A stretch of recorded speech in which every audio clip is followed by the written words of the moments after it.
आप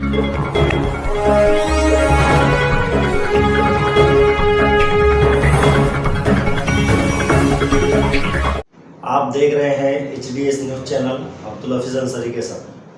अभी हम लोग मौजूद हैं डॉक्टर सरफराज अंसारी के क्लिनिक पर। हम लोग इनसे एक मुलाकात करने के लिए आए क्योंकि इन्होंने एक बहुत अच्छी पहल की है। अभी जैसे कि आप लोग व्हाट्सएप पे देख रहे होंगे कि यहाँ पे एक धुलिया शहर की एक मस्जिद जो कबीरगंज की मस्जिद है, यहाँ पर जो बारात में खुराफात होती है, जैसे पटाखे फोड़ना, आटम बम फोड़ना, या फिर आजकल जो एक ट्रेंड चल रहा है कि नौजवान बच्चे बुलेट खूब स्पीड में भगाते हैं और उसके अंदर जो है तो आवाज़ निकालते हैं, जिसकी वजह से पटाखे फोड़ने से, वो स्प्रे मारने से बहुत सारे अक्सर तो झगड़े भी हो जाते हैं और बहुत सारे नुकसान आते हैं। जैसा कि हार्ट के पेशेंट वगैरह जो है तो उनको पटाखे या बुलेट के जो आवाज़ होती है तो उससे बहुत ज़्यादा मतलब दिक्कत होती है, बहुत सारी परेशानी होती है। दूसरी बात ये है कि इस्लाम में इन सारी खुराफात की कोई जगह नहीं है। अल्लाह के नबी ने फरमाया है कि निकाह सादा करो, एकदम सादा। तो आज हम लोग जो है तो अल्लाह के नबी की जो सुन्नतें हैं तो उसको तोड़ रहे हैं, उसको पामाल कर रहे हैं, लेकिन इसी सुन्नत को फिर से वापस जिंदा करने के लिए इस मस्जिद से एक बेहतरीन कदम उठाया है, जिसके पूरे शहर में सराहना हो रही है। तो चलते हैं, हम अभी डॉक्टर सरफराज अंसारी से बात करते हैं कि आखिर मामला क्या है, ये मामला कैसे हुआ, कैसे जिम्मेदारों ने तय किया है।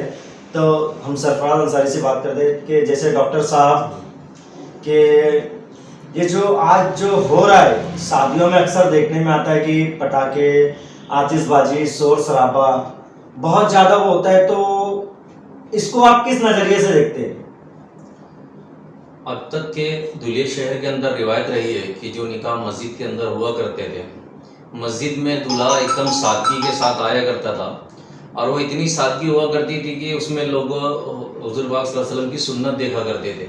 जिस तरह किताबों के अंदर बयान किया गया है कि निकाह इतना सादगी से करो, उसी तरीके से अंसारी बिरादरी और दीगर बिरादरियाँ भी मस्जिद के अंदर जब से आने लगी थी तो पूरी बिरादरी सादगी के साथ में निकाह कर रही थी। मगर कुछ अरसे से हुआ ही हूँ कि पता नहीं जवानों को क्या हो गया कि बारात मोटरसाइकिल से, बाइक से निकलने लगी और वो बाइक के बाद में लोग बुलेट के ऊपर आए। बुलेट के ऊपर आने के बाद में बुलेट की बहुत ज़्यादा आवाज़ और उसके अंदर से फटाकड़े फोड़ना कॉम्पिटिशन देकर, तो ये जो मामला थे तो ये बहुत ज़्यादा बिगड़ते चले गए। और जैसा रहमत मस्जिद के अंदर ये जो फैसला लिया गया उसकी एक वजह बनी कि एक बारात आई हमारे यहाँ से भी बिल्कुल करीब में मुफ्ती असरार साहब रहते हैं। अक्सर उनका मामूल रियाजत का होता है ऐशा के बाद में। ऐशा के बाद उनके रियाजत के मामला हम लोगों को मालूम है, मोहल्ले वालों को मालूम है। तो जो बारात आई बिल्कुल उनके घर के पास में रुककर बहुत ज़्यादा तेज़ आवाज़ बुलेट के साथ में और फटाकड़े फोड़ना, और हाथ के अंदर भी बम वगैरह फोड़ रहे थे, आतिशबाजियाँ कर रहे थे, आवाज़ दे रहे थे, चिल्ला रहे थे। और जो बच्चे जतरा के अंदर जो भोंगों का इस्तेमाल करते हैं उस तरीके के भोंगे का इस्तेमाल भी हो रहा था। तो पूरे मोहल्ले को ये गिरा गुजरा। मगर मजबूरी थी कि सब मामला ऐसे होते हैं कि कोई किसी के खिलाफ आवाज़ नहीं उठा पाता। मैं निकाह के अंदर शामिल हुआ। निकाह में शामिल होने के बाद सरदार से बात हुई। सरदार से मैंने कहा कि सरदार आप लोग इन बातों को रोकते क्यों नहीं? तो उसमें जो एक अगुआ थे उन्होंने कहा कि अगर से आप सवाल उठाए हो तो बुलाओ लड़के के बाप को और बोलो। मैंने लड़के के वालिद को बुलाया, उसको बोला यार ये क्या मामला है, हम लोग मस्जिद में आए हैं, बारात इस तरीके से आई है। तो उन्होंने कहा कि यार बच्चे मानते नहीं। ठीक है, मामला बातचीत में हुआ, सरदार लोगों से भी थोड़ी सी ऊंची बात हो गई, मगर बहरहाल समझदारी से मामला लिया गया। बारात निकाह होने के बाद में मैंने रहमत मस्जिद के सभी जिम्मेदारों से मुलाकात करना शुरू की, जिसमें मुफ्ती असरार साहब है, मुफ्ती इरशाद साहब है, मुफ्ती कमर साहब है, शब्बीर अहमद रुफुल अल्लाह भैया है, लल्लू चाचा है, यहाँ के और जो दूसरे दीगर ग्रुप है जो जवान बच्चों के, उसमें रफ़ीक मुश्ताक से मिला, मैंने हाफिज़ साहब से मिला, हाफिज़ हुज़ैफ़ा से मिला, और इधर से एक सलमान नाम का ग्रुप है उनसे मिला, और शाबान नाम से एक ग्रुप है उन लोगों का। तो सारे बच्चों को मैं जो कबीरगंज के बच्चे हैं उनसे जोड़ के उनसे बात की कि अगर से हम लोग पहल करें और कोई कदम उठाए तो आप लोगों का कैसा रहेगा। तो कुछ जो बुजुर्ग थे उन्होंने कहा कि ऐसे पहल नहीं कर सकते, आप मस्जिद के अंदर मीटिंग बुलाओ। हमने मस्जिद के अंदर मीटिंग बुलाई। मुझसे पूछा गया ये मीटिंग क्यों बुलाई गई।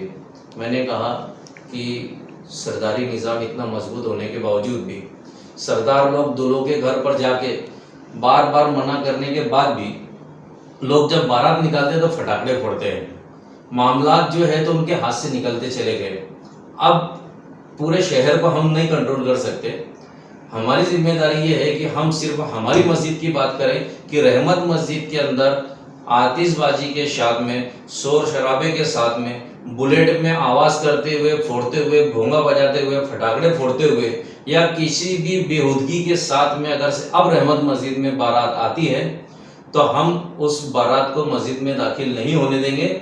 और हमारे जो 2 इमाम हैं उन दोनों इमाम ने भी हमारा शाना बशाना रहा और उन्होंने कहा कि अगर से आप लोग ये फैसला लेते हैं तो हम दोनों इंशाअल्लाह किसी भी सूरत में ऐसी बारात का निकाह नहीं पढ़ाएंगे। तो जब इमाम साहब और हमारे यहाँ पे 3 मुफ्ती है और जिम्मेदारान है, सब जिम्मेदारों ने और सब लोगों ने एक राय, इत्तेफाक राय से जवान लोगों ने भी कहा कि अगर ऐसा कुछ मामला होता है तो हम सब लोग साथ में मिल के निपटेंगे। तो उसके बाद हमने ये तय किया कि एक बोर्ड लिखा जाए और पहले से ऐलान कर दिया जाए। इस जुमा में हमने मस्जिद के अंदर ऐलान भी किया है कि इस किस्म की अगर से बारात हमारे यहाँ पर आती है तो बाद में माफ़ी तलाफ़ी भी हो जाए तो भी हम उसका निकाह नहीं पढ़ाएंगे। गलती करने से पहले ही आप लोगों को सोचना है बारात लेने जाने से पहले। इस तरीके से हमने ये अमल अभी शुरू किया है। जैसे कि डॉक्टर साहब एक चीज़ देखने में ये आई है कि शहर के अंदर जो लोग जिम्मेदार है या मालदार है तो अक्सर ऐसे मामला ऐसे लोगों के ही घरों से होता है।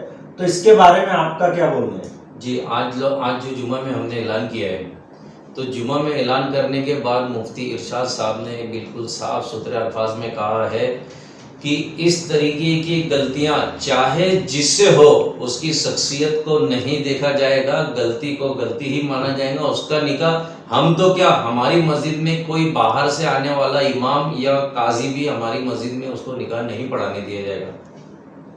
जैसे आप इस मामले में शहर वासियों को क्या बोलना चाहते हैं, क्या मैसेज देना चाहते हैं, आप हमारे नाज़रीन को बताएं।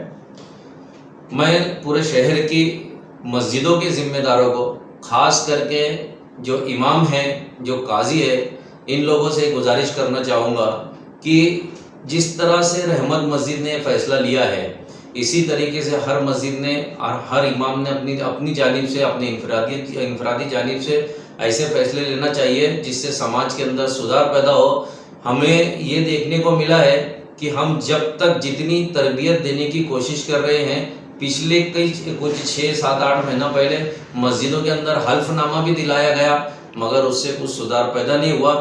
तो मेरी सारे इमाम से, सारी मस्जिद के ज़िम्मेदारों से मुअद्दिबाना गुजारिश है कि जिस तरीके से कदम रहमत मस्जिद के ज़िम्मेदारों ने और कबीरगंज के नौजवानों ने उठाया है, आप लोगों को भी इस तरीके से कदम उठाना चाहिए। और आखिर जो है तो मैं बहुत मुअद्दिबाना, इल्तिजाना गुजारिश करूँगा कि हमारे जितने सरदार हैं, जितनी जमातें हैं, चाहे जो बिरादरी से हो, सारी बिरादरी के ज़िम्मेदारों ने, सरदारों ने इस बात का बहुत ज़्यादा नोटिस लेना चाहिए कि ऐसी बेहूदगी के साथ ना बारात आए और अगर मस्जिद का जब काम ख़त्म हो जा रहा है, वो निकाह पढ़ा ले रहा है, उसके बाद अगर से ये लोग वापसी में अगर से धूम मस्ती करते तो मैं बहुत इल्तिजाना गुजारिश करता हूँ, मुअद्दिबाना गुजारिश करता हूँ सरदार लोगों से कि उसके बाद का जो मामला है वो आप लोगों के हाथों में है।